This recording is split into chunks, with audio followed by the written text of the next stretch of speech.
Erich Honecker was a German politician who, as the General Secretary of the Socialist Unity Party, led East Germany from 1971 until the weeks preceding the fall of the Berlin Wall in 1989. From 1976 onward he was also the country's official head of state as chairman of the State Council following Willi Stoph's relinquishment of the post. Honecker's political career began in the 1930s when he became an official of the Communist Party of Germany, a position for which he was imprisoned during the Nazi era.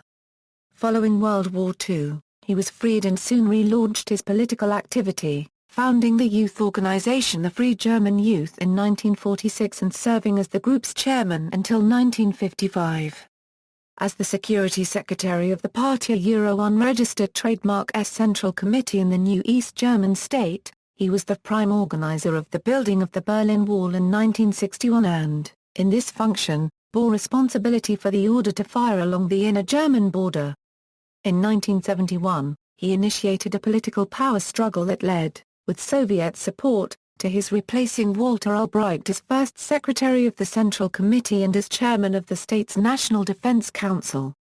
Under his command, the country adopted a program of consumer socialism, and moved toward the international community by normalizing relations with West Germany and also becoming a full member of the UN, in what is considered one of his greatest political successes.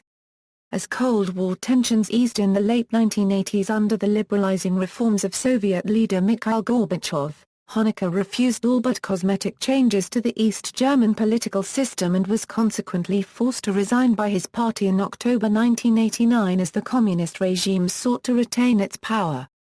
Honecker's 18 years at the helm of the soon-to-collapse German Democratic Republic came to an end. Following German reunification, he escaped to the Chilean embassy in Moscow in 1991 but was extradited back to Germany a year later to stand trial for his role in the human rights abuse committed by the East German regime. However, the proceedings were abandoned due to illness and he was freed from custody to travel to join his family in exile in Chile, where he died in May 1994 from liver cancer. Childhood and youth: Honecker was born in Nijmegen, in what is now Saarland, as the son of Wilhelm Honecker, a coal miner and political activist, who had married Caroline Katharina Wiedenhoff in 1905. The couple had 6 children together: Katharina, Wilhelm, Frieda, Erich, Gertrude and Karl Robert. Erich, their 4th child, was born on August 25, 1912 during the period in which the family resided on Max Braunstraße, before later moving to Kuchenbergstraße 88 in the present-day Nijmegen city district of Wiebelskirchen. After World War I, the territory of the Saar Basin was occupied by France. This change from the strict rule of Baron von Stumm to French military occupation provided the backdrop for what Wilhelm Honecker understood as proletarian exploitation, and introduced young Erich to communism. After his 10th birthday in 1922, Erich Honecker became a member of the Spartacus League's children's group in Wiebelskirchen. Aged 14 he entered the KJVD, the Young Communist League of Germany, for whom he later served the organization's leader of Saarland from 1931. Honecker did not find an apprenticeship immediately after leaving school, but instead worked for a farmer in Pomerania for almost 2 years. In 1928 he returned to Wiebelskirchen and began a traineeship as a roofer with his uncle, but quit to attend the International Lenin School in Moscow and Magnitogorsk after the KJVD handpicked him for a course of study there. There, sharing a room with Anton Ackermann, he studied under the cover name Fritz Malter. Opposition to the Nazis and imprisonment: in 1930, aged 18, Honecker entered the KPD, the Communist Party of Germany. His political mentor was Otto Niebergel, who later represented the KPD in the Bundestag. After returning from Moscow in 1931 following his studies at the International Lenin School, he became the leader of the KJVD in the Saar region. After the Nazi seizure of power in 1933, communist activities were only possible within Germany undercover. The Saar region however still remained outside the German Reich under a League of Nations mandate.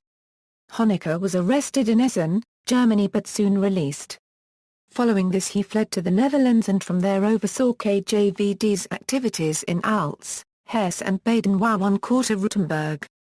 he returned to the Tsar in 1934 and worked alongside Johannes Hoffmann on the campaign against the region unregistered trademark S reincorporation into Germany.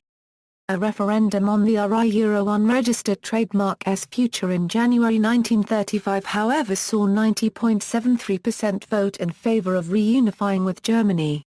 Like 4,000 to 8,000 others, Honecker then fled the region, relocating firstly to Paris. On August 28, 1935 he illegally traveled to Berlin under the alias Martin Tjaden, with a printing press in his luggage. From there he worked closely together with the KPD official Herbert Wiener later to become an SPD member, in opposition resistance to the Nazi state. On December 4, 1935 Honecker was detained by the Gestapo and until 1937 remanded in Berlin unregistered trademark S Mobit detention center.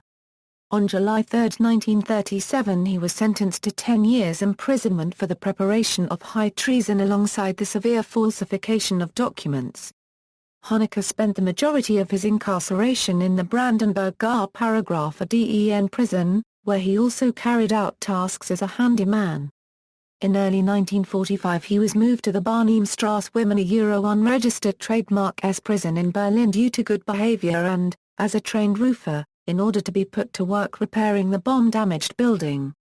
During an Allied bombing raid on March 6, 1945 he managed to escape and hid himself at the apartment of Lotte Grund, a female prison guard. After several days she persuaded him to hand himself back in and the escape was then covered up by the guard. After the liberation of the prisons by advancing Soviet troops on April 27, 1945, Honecker remained in Berlin.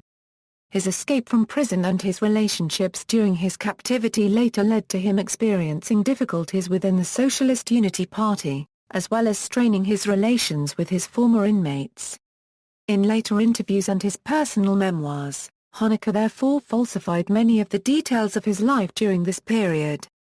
Further evidence has also come to light that during his imprisonment Honecker offered the Gestapo information on fellow imprisoned communists, claimed he had renounced communism for good, and even volunteered to serve the war effort as a member of the German army. Post-war return to politics.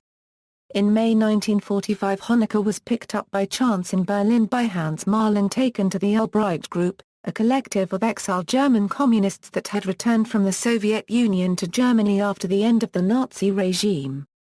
Through Waldemar Schmidt, Honecker befriended Walter Albrecht, who had not been aware of him at that point. Honecker unregistered trademark S future role in the group was still undecided until well into the summer months, as he had yet to face a party process. This ended in a reprimand due to his undisciplined conduct in fleeing from prison at the start of the year, an action which was debated upon it jeopardizing the other inmates. In 1946 he became the co-founder of the Free German Youth, whose chairmanship he also undertook.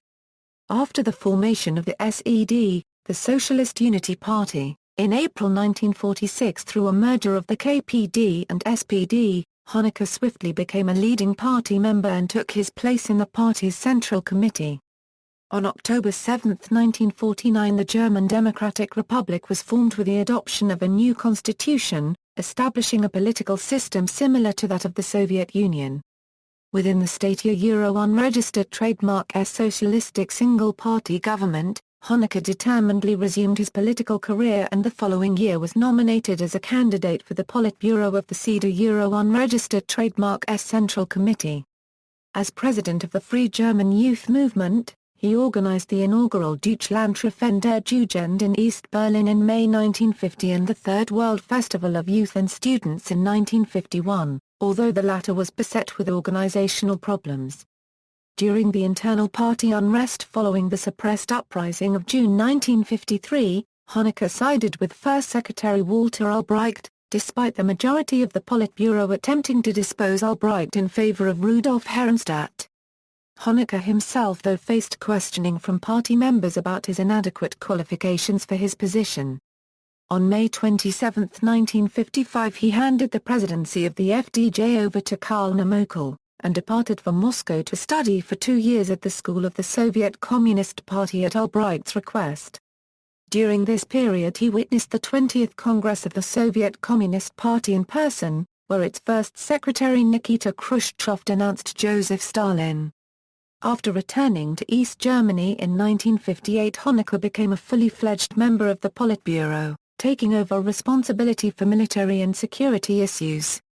As the party security secretary, he was the prime organizer of the building of the Berlin Wall in August 1961 and also a proponent of the order to fire along the inner German border. Leadership of East Germany. While Albrecht had replaced the state Euro unregistered trademark planned economy with, firstly the new economic system, then the economic system of socialism, as he sought to improve the country's failing economy, Honecker declared the main task to in fact be the unity of economic and social politics, essentially through which living standards would be raised in exchange for political loyalty. Tensions had already led to his once mentor Albrecht removing Honecker from the position of second secretary in July 1970, only for the Soviet leadership to swiftly reinstate him. Honecker played up the thawing East-West German relationship as Albrecht's strategy, in order to win the support of the Soviet leadership under Leonid Brezhnev. With this secured, Honecker was appointed first secretary of the Central Committee on May 3, 1971, after the Soviet leadership forced Albrecht to step aside for health reasons. After also succeeding Albrecht as chairman of the National Defense Council in 1971, Honecker was eventually also elected chairman of the State Council on October 29, 1976. With this, Honecker reached the height of power within East Germany. From there on, he, along with Economic Secretary Garwan Korter and Minister of State Security Erich Honecker, made all key government decisions. Until 1989, the little strategic clique composed of these three men was unchallenged as the top level of East Germania Euro unregistered trademark ruling class. Honecker Euro unregistered trademark closest colleague was Joachim Herrmann, the CDU Euro unregistered trademark agitation and propaganda secretary. Alongside him, Honecker held daily meetings concerning the party Euro unregistered trademark media representation, in which the layout of the party Euro unregistered trademark own newspaper Neues Deutschland, as well as the sequencing of news items in the national news bulletin Aktuelle Kamera, were determined. Under Honecker's leadership, East Germany adopted a program of consumer socialism, which resulted in a marked improvement in living standards already the highest among the Eastern Bloc countries. More attention was placed on the availability of consumer goods, and the construction of new housing was accelerated, with Honecker promising to settle the housing problem as an issue of social relevance. His policies were initially marked by a liberalization toward culture and art, though this was less about the replacement of Albrecht by Honecker and more for propaganda purposes.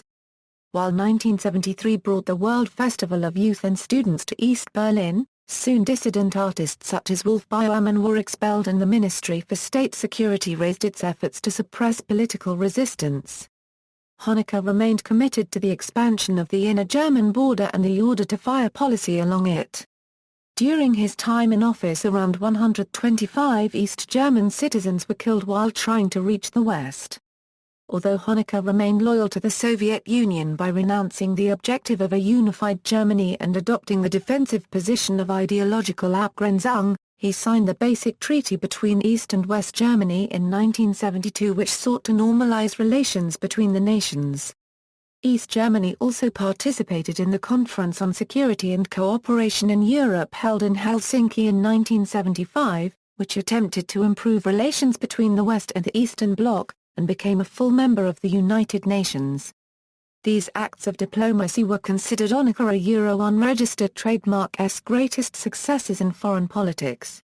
He received additional high-profile personal recognitions, including an honorary doctorate by Tokyo Euro unregistered trademark's Nihon University in 1981 and the Olympic Order from the IOC in 1985.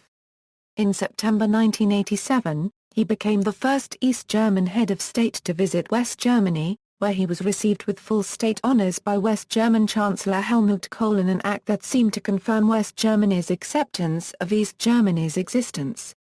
During this trip he also journeyed to his birthplace in Saarland, where he held an emotional speech in which he spoke of a day when Germans would no longer be separated by borders. This trip had originally been planned in 1983, but was initially blocked by the Soviet leadership, which mistrusted the special East-West German relationship. Illness, downfall and resignation. In the late 1980s, Soviet leader Mikhail Gorbachev introduced glasnost and perestroika, reforms to liberalize communism. Frictions between him and Honecker had grown over these policies and numerous additional issues from 1985 onward.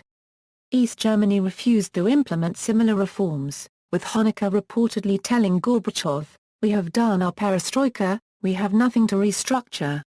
Gorbachev grew to dislike Honecker, and by 1988 was lumping Honecker, along with Bulgaria's Todor Sivov, Czechoslovakia's Gustav E. Husake and Romania's Nicolae unregistered trademark SU as a gang of four, a group of inflexible hardliners unwilling to make necessary reforms. Honecker felt betrayed by Gorbachev in his German policy and ensured that official texts of the Soviet Union, especially those concerning perestroika, could no longer be published or sold in East Germany. At the Warsaw Pact Summit on July 8, 1989 in Bucharest, the Soviet Union reaffirmed its shift from the Brezhnev doctrine of the limited sovereignty of its member states, and announced freedom of choice. The Bucharest statement prescribed that its nations henceforth developed their own political line, strategy and tactics without external intervention. This called into question the Soviet guarantee of existence for the communist states in Europe.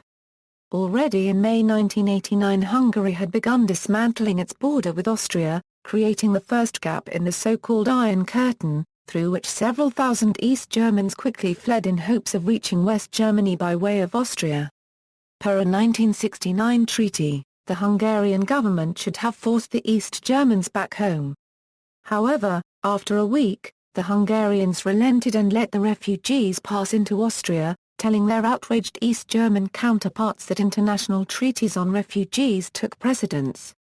At the time Honecker was sidelined through illness, leaving his colleagues unable to act decisively. He had been taken ill with biliary colic during the Warsaw Pact Summit and flown home to Berlin. After an initial health stabilization, he underwent surgery on August 18, 1989 to remove his inflamed gallbladder and, due to a perforation, part of his colon. According to the urologist Peter Althus, the surgeons left a suspected carcinogenic nodule in Honecker unregistered trademark S right kidney due to his weak condition, and also failed to inform the patient of the suspected cancer. Other sources say the tumor was simply undetected. As a result of this operation, Honecker was away from his office until late September 1989.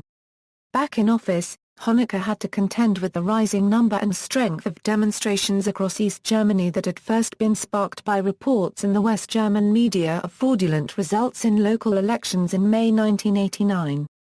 The same results he had labeled a convincing reflection of the populace's faith in his leadership. He also had to deal with a new refugee problem.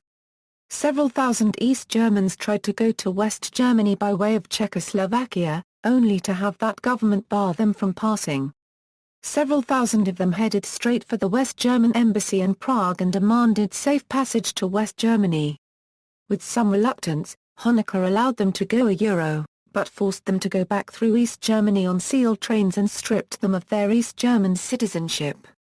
Several members of the SED Politburo Quarteru realized this was a serious blunder and made plans to get rid of him. As unrest visibly grew, large numbers began fleeing the country through the West German embassies in Prague and Budapest and over the borders of the Socialist brother states. Each month saw tens of thousands more exit. On October 3, 1989, East Germany closed its borders to its eastern neighbors and prevented visa-free travel to Czechoslovakia. A day later these measures were also extended to travel to Bulgaria and Romania. East Germany was now not only behind the Iron Curtain to the west, but also cordoned off to most other Eastern Bloc states. On October 7, 1989, the national celebrations of the 40th anniversary of the East German state took place with Gorbachev in attendance. During the event, several hundred members of the Free German Youth began chanting, "Gorby, help us! Gorby, save us!" In a private conversation between the two leaders, Honecker praised the success of the nation, but Gorbachev knew that, in reality, it faced bankruptcy. East Germany had already accepted billions of dollars in loans from West Germany during the decade as it sought to stabilize its economy. Attempting to make Honecker accept a need for reforms, Gorbachev warned life punishes those who come too late, yet Honecker maintained that we will solve our problems ourselves with socialist means. Protests outside the reception at the Palace of the Republic led to hundreds of arrests. As the reform movement spread throughout Central and Eastern Europe, mass demonstrations against the East German government erupted, most prominently in ๊ɛːɪç, the first of several demonstrations which took place on Monday night across the country. In response, an elite paratroop unit was dispatched to ๊ɛːɪç almost certainly on Honecker's orders, since he was commander-in-chief of the army. A bloodbath was only averted when local party officials themselves ordered the troops to pull back. In the following week, Honecker faced a torrent of criticism. This gave his Politburo comrades the impetus they needed to replace him.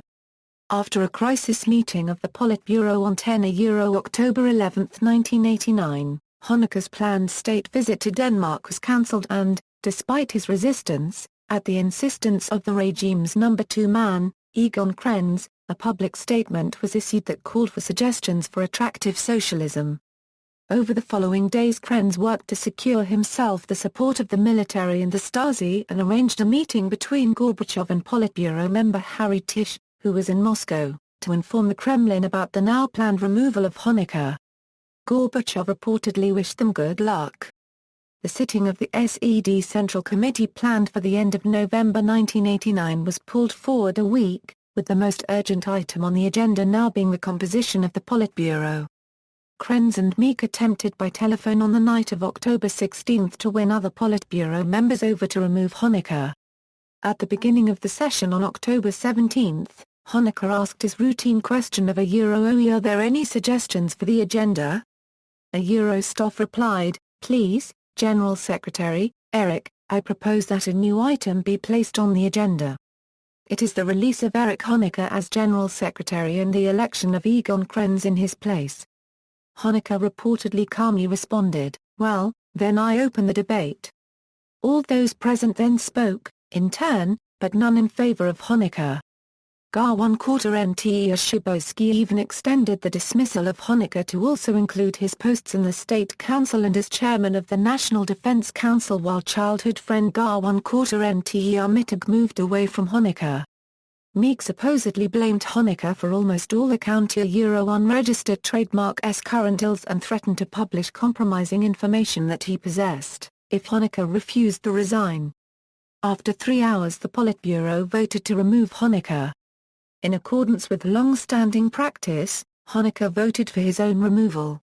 Publicly, the decision was announced that the Central Committee has obliged the request of Erich Honecker to release him from the post of General Secretary, from the office of State Council Chairman and the post of Chairman of the National Defense Council due to health reasons.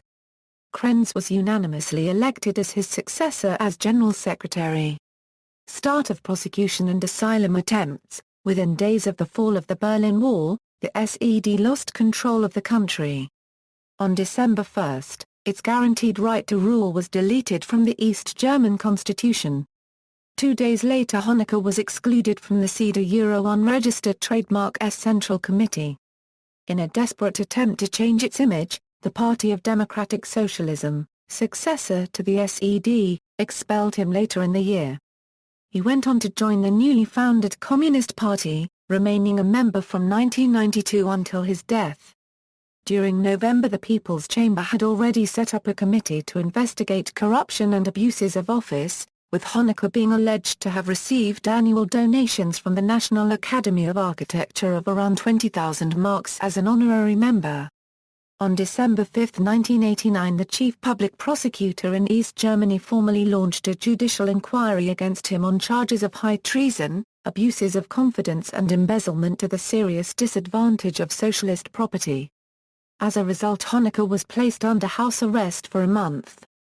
Following the lifting of his house arrest, Honecker and his wife Margot were forced to vacate their apartment in the Waldsiedlung housing area in Wien-Lietz, exclusively used by senior SED party members, After the Fiopli Euro unregistered trademark Chamber decided to put it to use as a sanatorium for the disabled. In any case, Honecker spent the majority of January 1990 in hospital after having the error of the tumor missed in 1989 corrected after the suspicion of cancer was confirmed. Upon leaving hospital on January 29 he was re-arrested and held at the Berlin Rummelsburg Remand Center. However, on the evening of the following day, January 30, Honecker was again released from custody. The district court had annulled the arrest warrant and, due to medical reports, certified him unfit for detention and interrogation. Lacking a home, Honecker instructed his lawyer Wolfgang Vogel to ask the Evangelical Church in Berlin-Brandenburg for help. Pastor Erich Honecker, leader of the ʻhɔnɛkᐄ Institute in Lothal, Bernau Bay, Berlin, offered the couple a home in his vicarage. This drew immediate condemnation and later demonstrations against the church for assisting the Honeckers, given they had both discriminated against Christians who did not conform with the SED regime Euro unregistered trademark S ideology. Aside from a stay at a holiday home in Lindau in March 1990 that lasted only one day before protests swiftly brought it to an end, the couple resided at the Homer residence until April 3, 1990.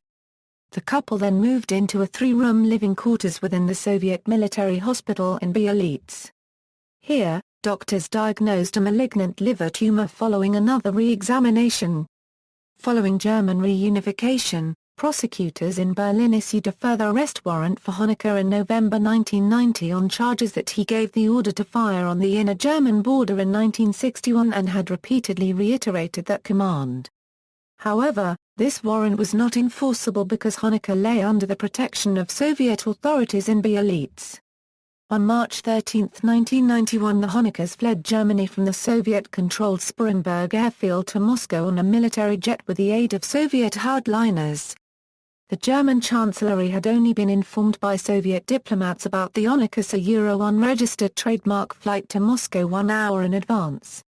It limited its response to a public protest, claiming the existence of an arrest warrant meant the Soviet Union was breaching international law by admitting Honecker.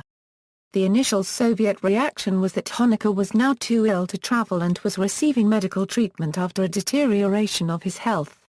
He underwent further surgery the following month. On December 11, 1991 the Honeckers sought refuge in the Chilean embassy in Moscow, while also applying for political asylum in the Soviet Union. Despite an offer of help from North Korea, Honecker instead hoped for special protection from Chile as, under his rule, East Germany had granted many Chileans exile following the military coup of 1973 by Augusto Pinochet. In addition, his daughter Sonia was married to a Chilean. Chilean authorities, however, stated he could not enter their land without a valid German passport. Mikhail Gorbachev agreed to the dissolution of the Soviet Union on December 25, 1991 and ceded all the powers still vested in it to Russian leader Boris Yeltsin. Russian authorities had long been keen for expelling Honecker against the wishes of Gorbachev and the new government now demanded that he leave the country or else face deportation. During early 1992 conflicting reports emerged regarding Honecker's medical state and the existence of liver cancer which either increased or decreased the likelihood of extradition accordingly. In June 1992, Chilean President Patricio Aylwin, leader of a left-centrist coalition, finally assured German Chancellor Helmut Kohl that Honecker would be leaving the embassy in Moscow. Reportedly against his will, Honecker was ejected from the embassy on July 29, 1992 and flown to Berlin's Tegel Airport, where he was arrested and detained in Moabit prison. By contrast, his wife Margot traveled on a direct flight from Moscow to Santiago, Chile, where she initially stayed with her daughter Sonia. Honecker's lawyers unsuccessfully appealed for him to be released from detention in the period leading up to his trial. Criminal trial and death.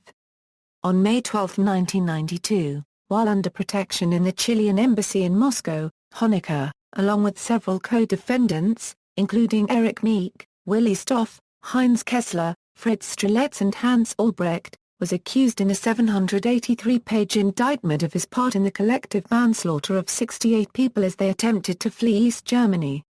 It was alleged that Honecker, in his role as chairman of the National Defense Council, had both given the decisive order in 1961 for the construction of the Berlin Wall and also, at subsequent meetings, ordered the extensive expansion of the border fortifications around West Berlin and the barriers to the west so as to make any passing impossible.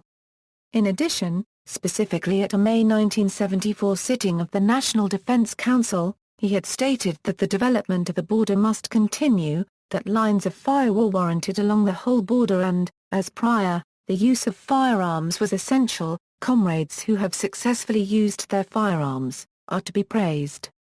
The charges were approved by the Berlin District Court on October 19, 1992 at the opening of the trial.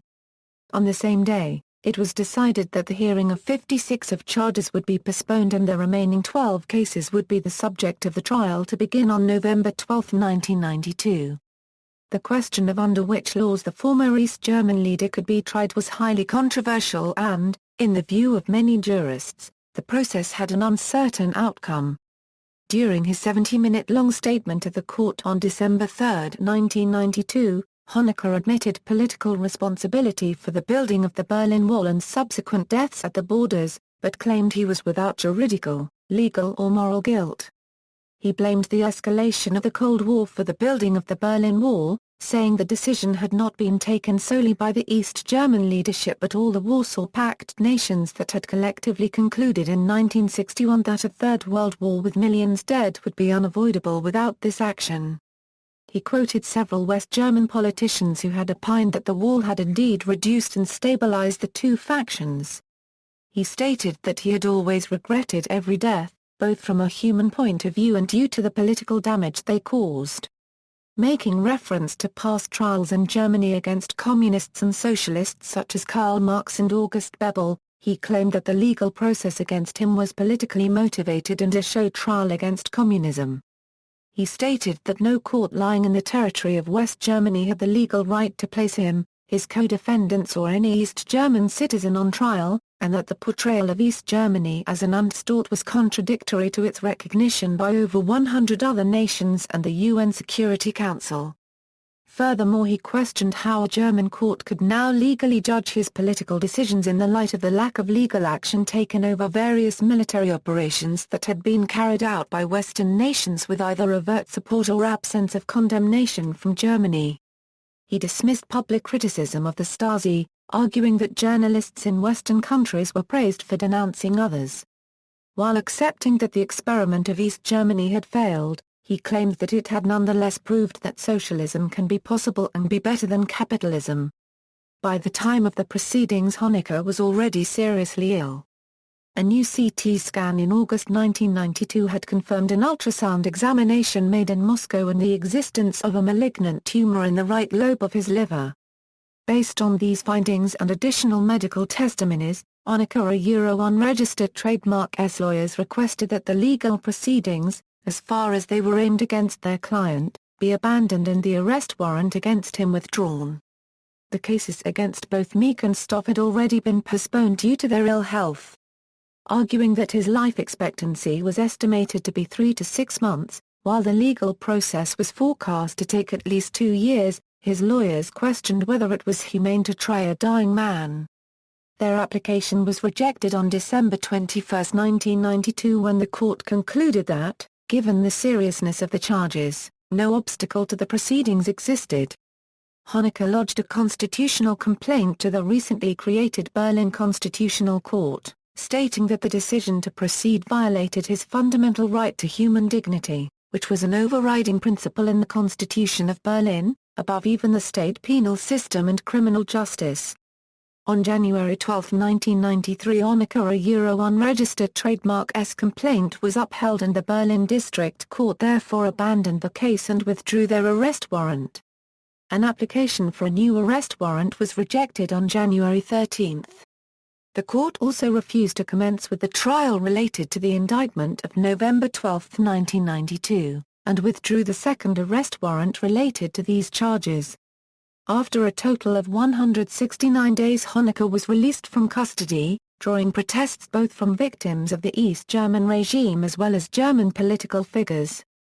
Honecker flew via Brazil to Santiago, Chile to reunite with his wife and daughter Sonia, who lived there with her son Roberto. Upon his arrival he was greeted by the leaders of the Chilean Communist and Socialist parties. In contrast, his co-defendants Heinz Kessler, Fritz Strelitz and Hans Albrecht were sentenced on September 16, 1993 to imprisonment of between 4 and 7.5 years. On April 13, 1993 a final attempt to separate and continue the trial against Honecker in his absence was discontinued. 4 days later, on the 66th birthday of his wife Margot, he gave a final public speech, ending with the words, "Socialism is the opposite of what we have now in Germany. For that I would like to say that our beautiful memories of the German Democratic Republic are testimony of a new and just society. And we want to always remain loyal to these things." On May 29, 1994 he died aged 81 in a terraced house in the Lorena district of Santiago. His funeral, arranged by the Communist Party of Chile, was conducted the following day at Central Cemetery in Santiago. Family. Honecker was married 3 times. After being liberated from prison in 1945 he married the prison warden Charlotte Shane-Ewell, 9 years his senior, on December 23, 1946. She died suddenly from a brain tumor in June 1947. Details of this marriage were not revealed until 2003, well after his death. By the time of her death, Honecker was already romantically involved with a Free German youth official Edith Baumann, whom he met on a trip to Moscow. With her he had a daughter, Erich, who later gave him his granddaughter ÄhƆnɛkዀ. The couple married in 1949, but in 1952 he fathered an illegitimate daughter, Sonja, with Margot Feist, a People's Chamber member and chairperson of the Ernst LMANN pioneer organization. Baumann refused to grant Honecker a divorce until January 1955, even writing directly to Walter Ulbricht to inform him of Honecker's extramarital activity in the hope of him pressuring Honecker to end his relationship with Feist. Following his divorce and reportedly under pressure from the Politburo, he married Feist. The exact date of the wedding ceremony is however unknown. For more than 20 years, Margot Honecker served as the East German Minister for People's Education. In 2012 intelligence reports collated by West German spies revealed that both Erich and his wife allegedly had secret affairs but did not divorce for political reasons. Honecker became a grandfather in 1979, when his daughter Sonja, who had married the Chilean Leonardo Ya equal or more than plus or minus as Betancourt, got a grandson, Roberto Yanis Betancourt y Honecker. Roberto's origins are debated. He is claimed to be the illegally adopted son of Mrs. Heidi Stein, Dirk Schiller, born on June 13, 1975 in Gar paragraph RLITZ, who was stolen aged only 3 years old by Stasi agents. Honecker's wife, daughter and grandson all still live in Santiago. Another grandchild was Erich's daughter, ÄhÅnɛkː. A previously unknown grandchild, Mariana, allegedly died in 1988 at the age of 2 years and Honecker himself was heart-stricken. Quotations and cultural impact. The wall will be standing in 50 and even in 100 years, if the reasons for it are not yet removed. Neither an ox nor a donkey is able to stop the progress of socialism. One of Honecker's favorite adages, originally coined by August Bebel. The future belongs to socialism, always forwards, never backwards. Like his predecessor Walter Ulbricht, Honecker ruled with neither charisma nor oratory power. His speeches at party conferences and at diplomatic events showed his awkward and wooden style of delivery, which was parodied by satirists outside East Germany. In his time as General Secretary his stance was described as an almost sinister, unstudied immovability euro. The 1983 Udo Lindenberg song oi Sundazug nach Pankow ironically aimed at the then State Council and their lack of looseness also achieved great popularity in East Germany. In 1987 Honecker sent Lindenberg a Schaume an instrument he had played in his youth as a member of the Roter Frontgekurrenteambunde in response to the gift of a leather jacket from him. Dmitry Vrubel's 1990 mural on the Berlin Wall My God, Help Me to Survive This Deadly Love, depicting a socialist fraternal kiss between Honecker and Leonid Brezhnev, became known around the world. References. Further reading, Fulbrook, Mary. The People State, East German Society from Hitler to Honecker. Yale University Press. Honecker, Erich. Aus meinem Leben. New Yorker Pergamon, 1981. ISBN 0-08-024532-3. External links, CNN Cold War Euro Profile, Erich Honecker at the Wayback Machine, Honecker im Internet, www.warheroes.ru Euro Erich Honecker, welcoming address to 1979 session of the World Peace Council. Erich Honecker's speech to the WPCA. Successful policy steered to the needs of the people. Volkskammer pamphlet including material by Honecker.